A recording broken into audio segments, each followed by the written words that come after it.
Saludos, estimados estudiantes. Hoy vamos a estar discutiendo el código genético, el uso del código genético. Como sabemos, tenemos 4 bases y codones que son de 3 bases. Esto significa que vamos a tener 64 posibles codones.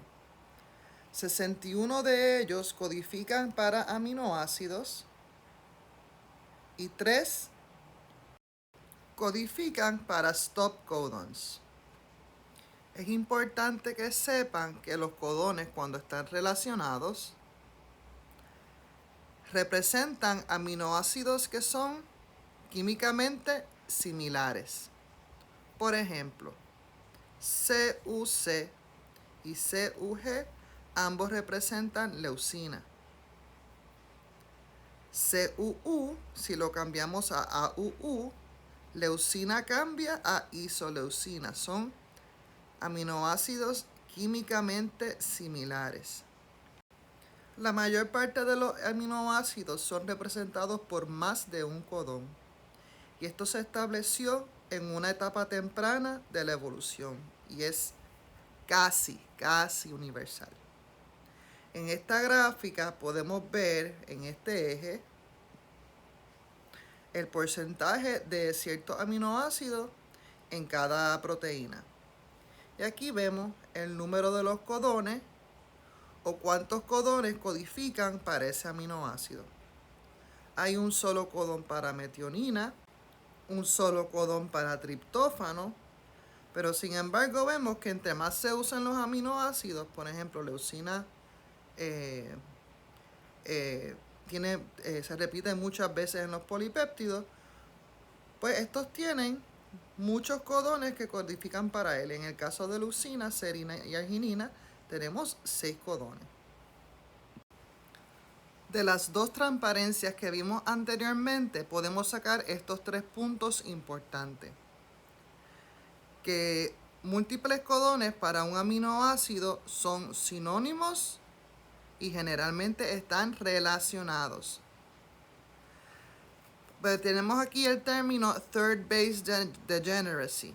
Si se fijan, el efecto en la última base del codón tiene un efecto menor que se ocurre en la primera o en la segunda base. Y por último, que aminoácidos químicamente similares a menudo tienen codones relacionados, minimizando los efectos de las mutaciones. Y esto es muy importante.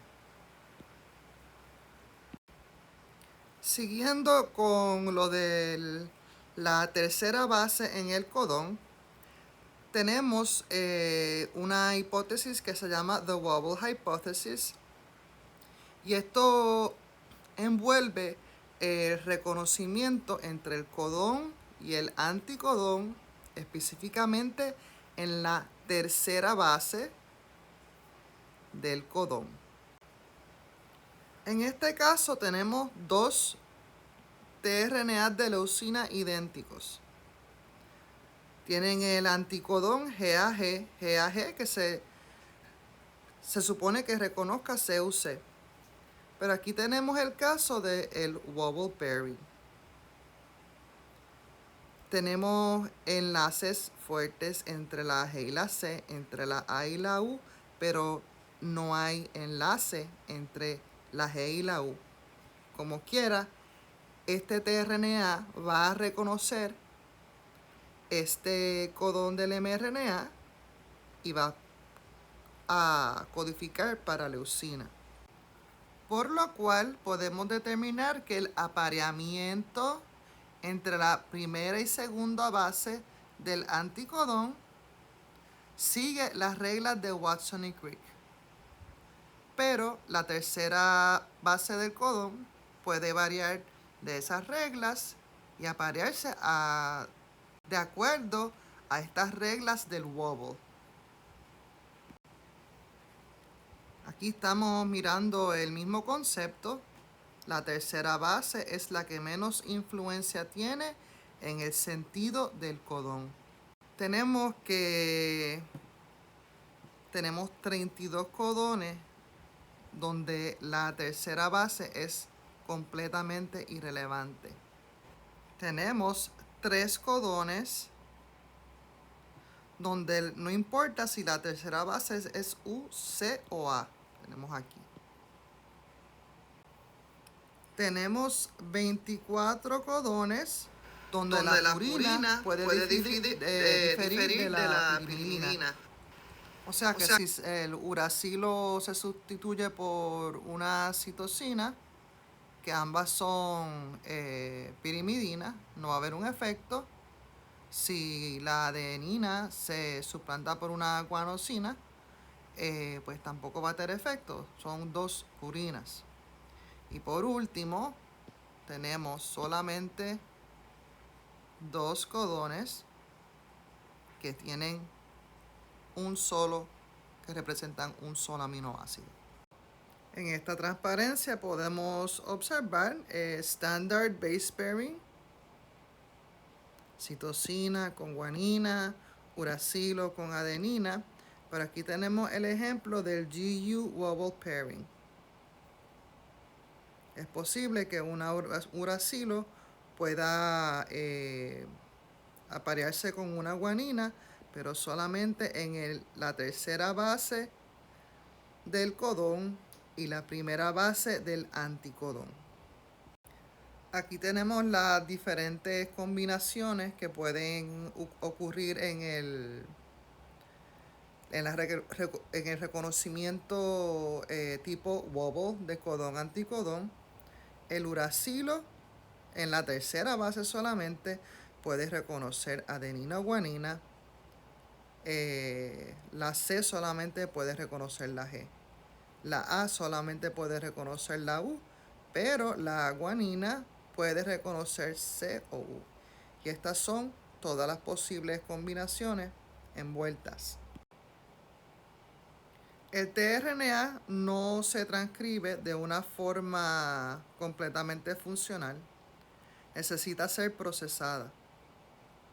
Para esto tenemos una endonucleasa que va a comenzar a atacar la punta 3' y va a ocurrir lo que se llama 3' end trimming.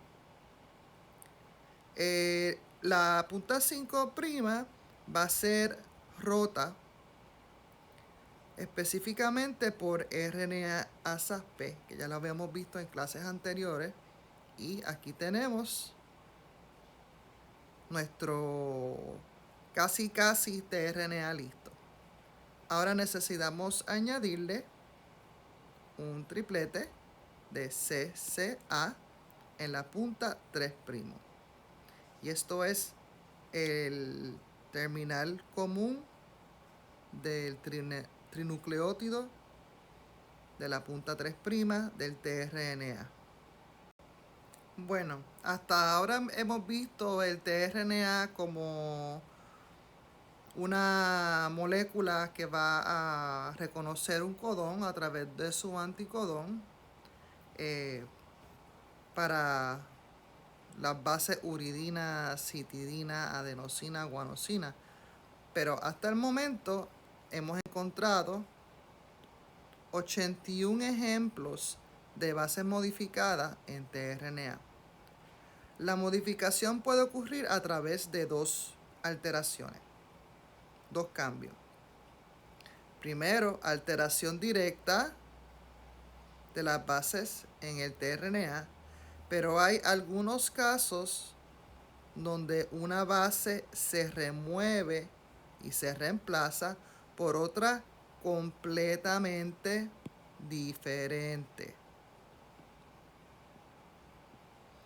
Aquí tenemos que de uridina podemos sacar ribotimidina, dihidrouridina, pseudouridina, que esto es bien común en el tRNA.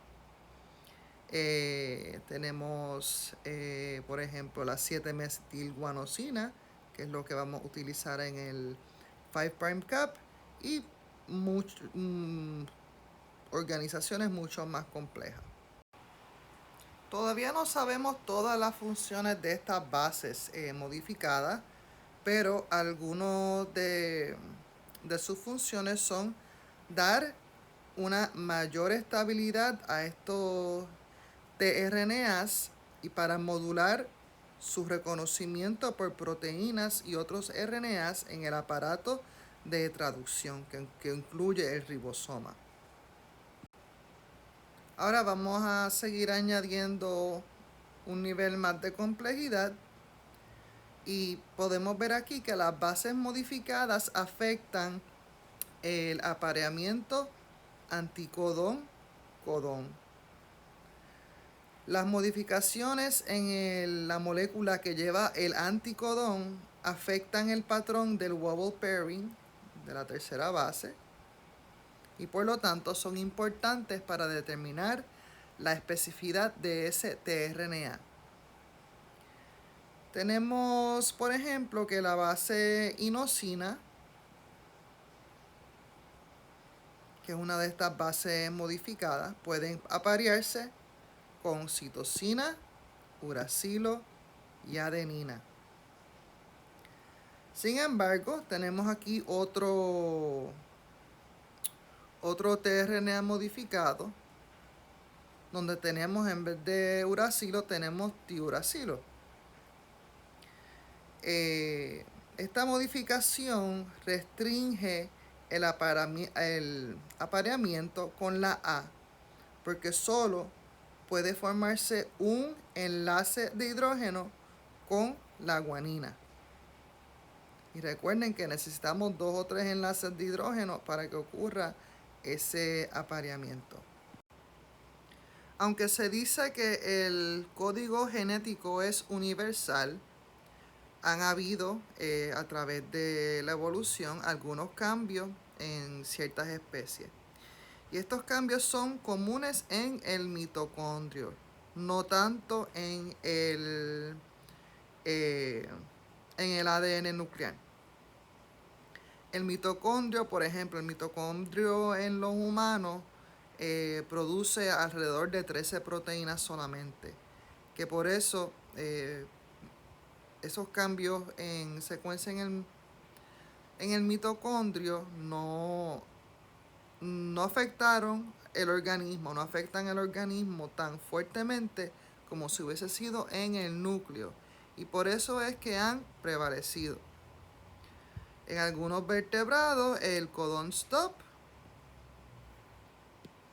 lo codifica AGA o AGG en vez de los stop codons normales.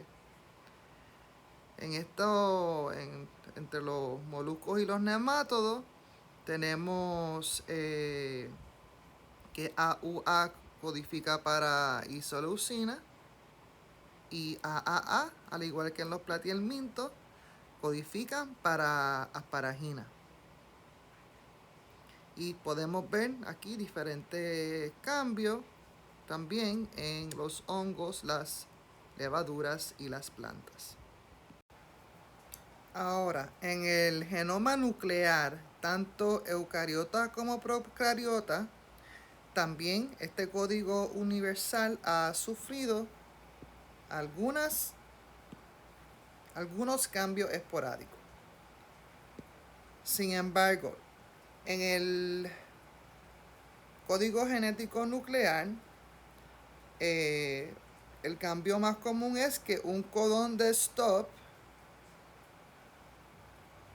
tenemos aquí, codifique para otro aminoácido o que un codón para un aminoácido de momento se convierta en un codón que codifica para nada.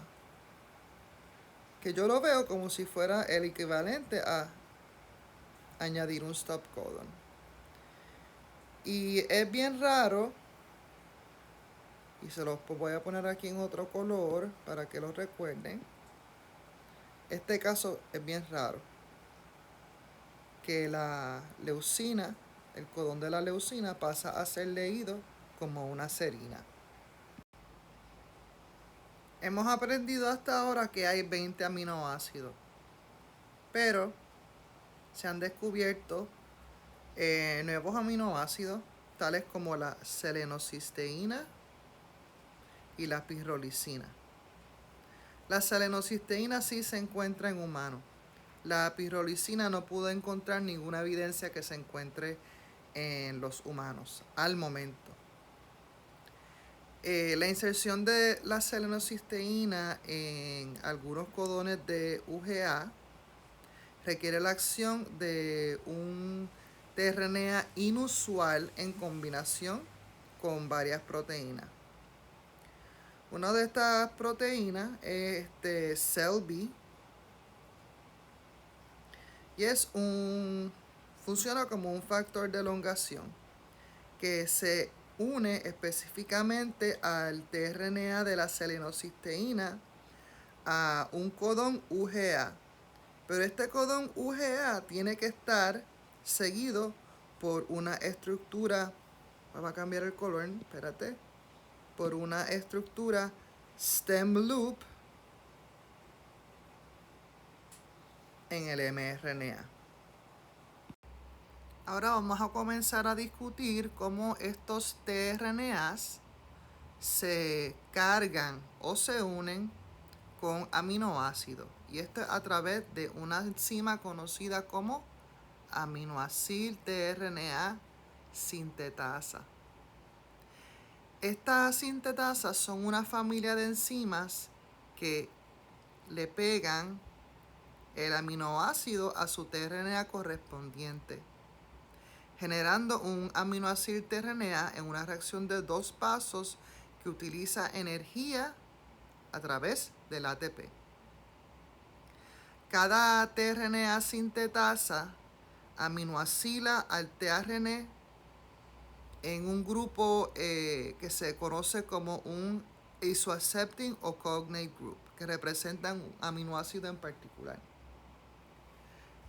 Para explicarles un poco mejor, un cognate tRNA es un RNA que es reconocido por una aminoacil tRNasa sintetasa en particular. Y todos estos tRNAs son cargados con el mismo aminoácido. Este aminoacil tRNA sintetasa,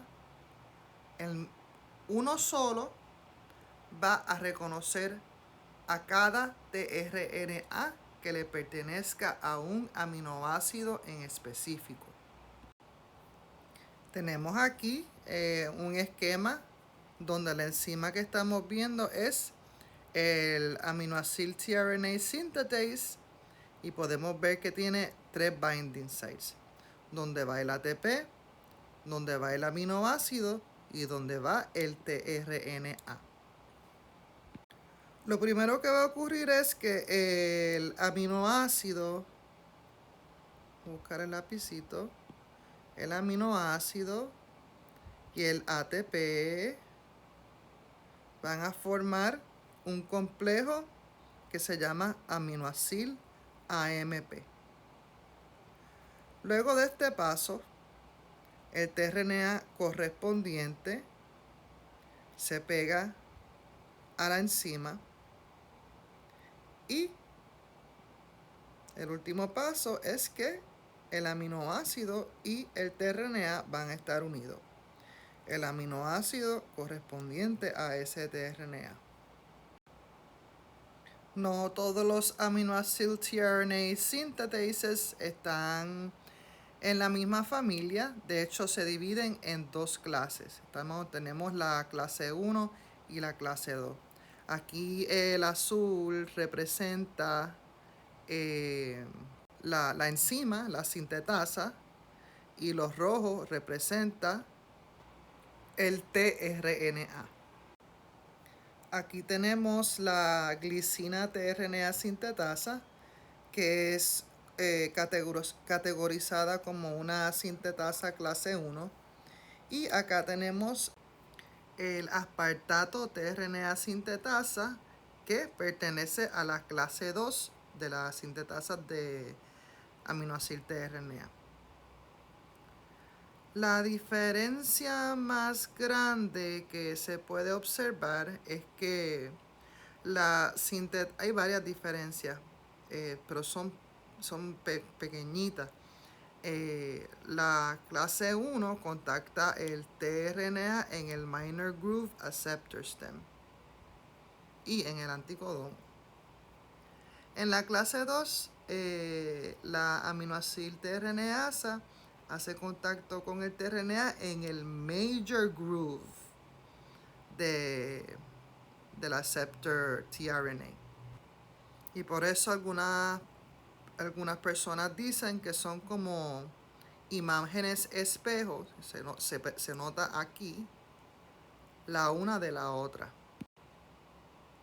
Hay dos tipos de reacciones de proofreading que las sintetasas utilizan para asegurarse que el tRNA se esté asociando con su aminoácido correcto. Y el primero de estos se llama kinetic proofreading. Esto es un mecanismo que depende del hecho que los eventos incorrectos proceden lentamente comparado con los eventos correctos. Tenemos aquí en la parte izquierda tenemos el tRNA apropiado para el aminoácido. En esta parte derecha tenemos que el tRNA para el aminoácido no es el correcto. Si entra el tRNA correcto, o lo que le dicen el cognate, ocurre un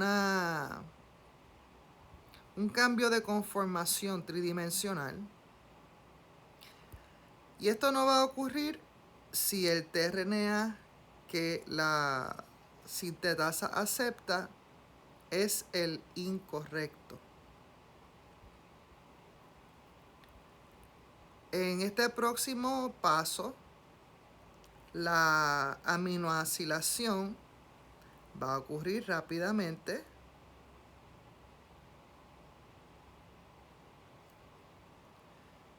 Y como no hay un cambio en conformación en la sintetasa, si el tRNA que se une a ella es non-cognate, la reacción va a proceder bien lentamente. O sea que es una competencia. Si el tRNA que entra es el correcto, la reacción procede rápidamente. Si no es el correcto, la reacción procede lentamente. Otro punto, déjame cambiar aquí de color para ilustrar el otro punto, es que el tRNA correcto, el cognate, cuando se asocia con la, déjame buscar el lapicito, cuando se asocia con la enzima, se asocia rápidamente y se disocia lentamente. Al contrario, si es un non-cognate tRNA, el asociamiento es lento y el disociamiento es rápido. Aquí tenemos dos niveles de control. En el chemical proofreading, el evento de corrección ocurre luego de la adición de una subunidad incorrecta a una cadena polimérica. Y esto se hace reversando a través de hidrólisis esta reacción. Tenemos aquí el aminoácido y tenemos aquí la adenilación de ese aminoácido. Si el aminoácido es el incorrecto, cuando ocurra el tRNA binding, vamos a tener una hidrolización de ese aminoácido adenilado. Ahora, Si ese tRNA se carga con ese aminoácido, entonces, o sea, si se llega a pegar al aminoácido y el aminoácido no es el correcto, pues ocurre una hidrólisis del aminoacil tRNA. Si el aminoácido es el correcto, pues tenemos ahora el aminoacil tRNA, este tRNA con su aminoácido que le corresponde. Ahora vamos a hablar de otros tipos de tRNAs. Tenemos lo que se conoce como un suppressor tRNA que tiene un anticodón mutado. Esto permite que pueda leer y reconocer nuevos codones. En una situación normal, el codón UUG va a ser leído por el tRNA con leucina. Tenemos aquí la cadena de polipéptidos con su leucina, donde se supone que va. Vamos a ver esta segunda opción, que es que ha ocurrido una mutación donde el UUG ahora es UAG. Y esto lo convierte en un codón de terminación, que cuando ocurre la polimerización, la proteína va a estar truncada, va a ser más corta de lo que se supone. Pero cuando tenemos un suppressor mutation, como en este último recuadro que tenemos aquí, tenemos una mutación en el tRNA, que en este ejemplo es el de tirosina, que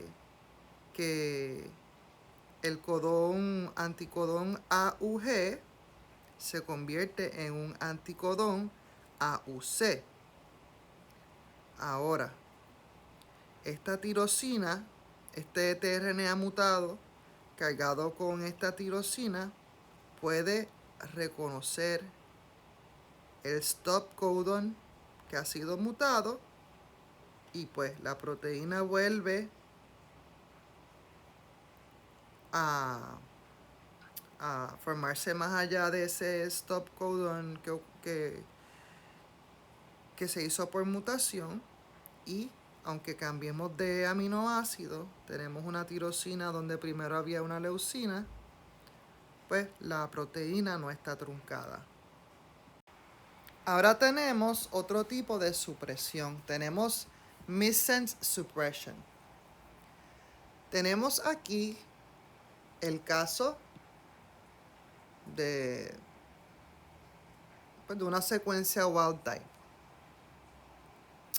El codón GGA se lee por una glicina tRNA, que es lo que ocurre normalmente, y aquí podemos ver la glicina incorporándose a esa cadena de polipéptidos. Ahora tenemos una mutación. Esta mutación nos cambió la G por una A.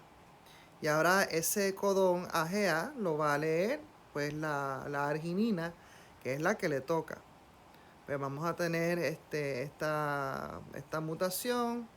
En vez de una glicina vamos a tener una arginina. Tenemos aquí entonces la mutación en el tRNA.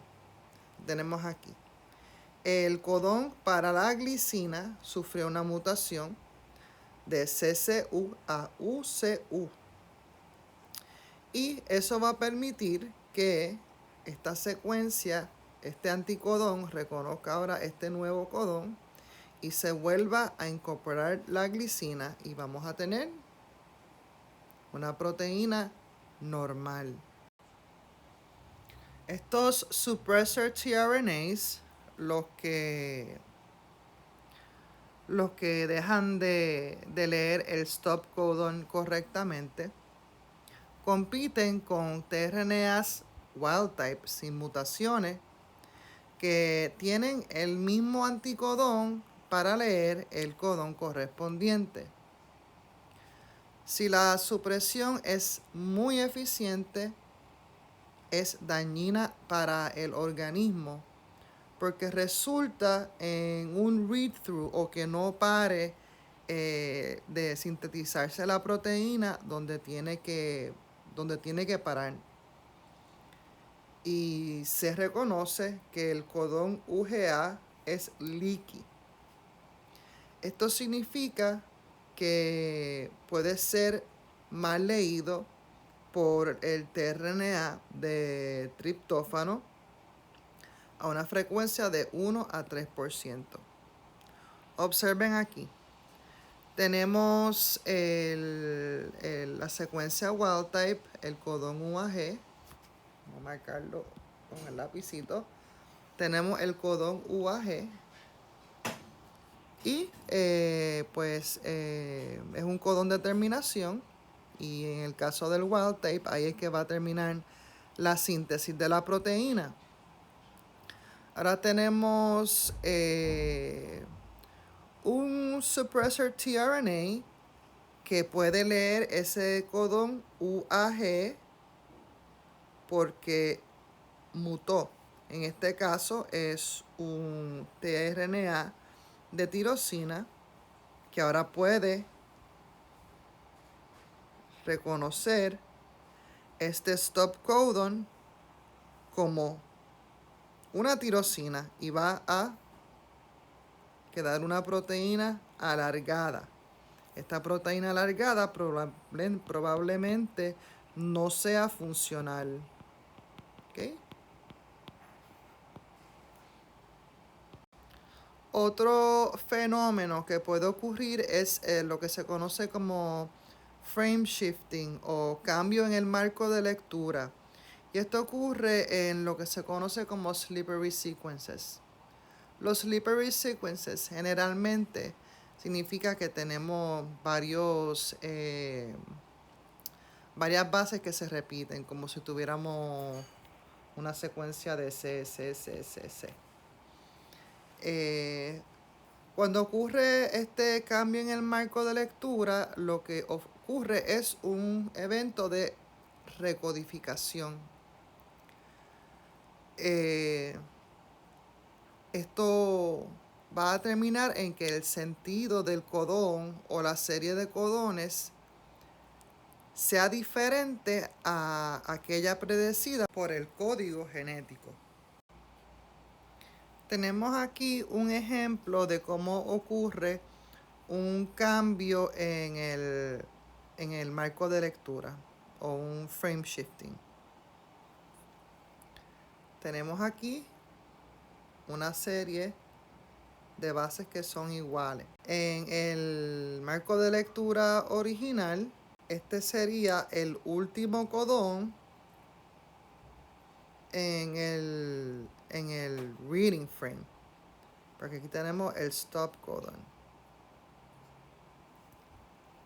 Sin embargo, cuando ocurre este frame shift -1, ahora esto se va a convertir, voy a cambiar el color del lápiz, se va a convertir en el primer codón en un nuevo marco de lectura. Estamos usando este ejemplo porque es el que nos da el libro.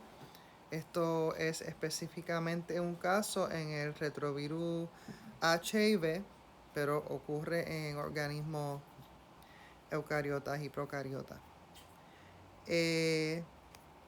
Si lo leemos sin el frame shift, esto es parte de esta figura, vamos a tener que termina aquí la proteína. Con este frame shift seguimos leyendo y este codón va a ser leído como UUA. Aquí dejamos de leer el stop codon y se va a hacer una proteína demasiado larga. Esto nos indica el libro que también ocurre, por ejemplo, en el tie element de la levadura, que es un elemento transponedor, y para que se exprese ese gen necesita ver un frame shift de +1. Bueno, esta es la última clase del semestre. Yo espero poder verlos el jueves, aunque tenga que irme al mesón a discutir el examen y poder verlo antes de que se acabe el semestre. Ha sido un placer para mí. Es la primera vez que doy este curso. Espero poder haber transmitido pues todo este material de una forma eficiente. Esto es hasta luego, no es un adiós. Chao.